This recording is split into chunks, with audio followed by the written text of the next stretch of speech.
L'ancien président de la Cour constitutionnelle Théodore Ollot s'est prononcé sur l'actualité nationale ce matin dans sa lecture de l'affaire tentative d'atteinte à la sûreté de l'État. L'homme de droit s'est adonné à une clarification conceptuelle avant de notifier que le pouvoir s'acquiert à travers les unes. On l'écoute.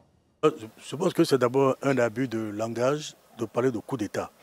Puisque je suis juriste, je suis constitutionnaliste, j'ai fait ma thèse sur le régime militaire. Le coup d'État suppose la conquête du pouvoir par une autorité instituée en violation de l'ordre constitutionnel. Voilà pourquoi le coup d'État se termine par la suspension de la Constitution.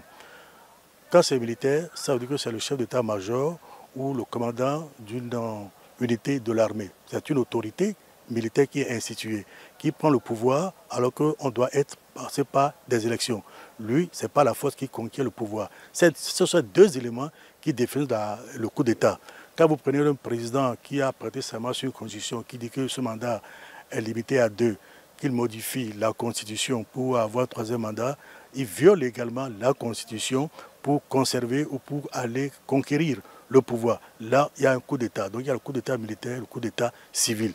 Il y a peut-être menace sur la sécurité de l'État, il y a atteinte à la sûreté de l'État, il y a peut-être volonté de rompre l'ordre constitutionnel, mais juridiquement, on ne peut pas dire qu'il y a un coup d'État parce que les personnes que vous avez citées n'ont aucune fonction qui leur permette d'exercer une autorité qui leur servirait de fondement pour violer l'ordre constitutionnel.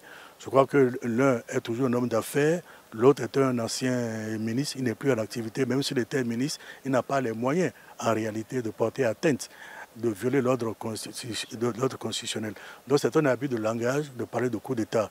Qu'il y a maintenant menace sur la sûreté, complot et autres, c'est possible, c'est les juristes, c'est les magistrats qui doivent pouvoir le définir et l'apprécier. Je souhaite simplement que le droit à la matière soit dit, parce qu'il faut éviter la conquête du pouvoir en violation de l'ordre constitutionnel. Il faut la paix, il faut arriver au pouvoir par les unes. Le pouvoir ne peut pas être au bout du fusil ou le résultat de la violence.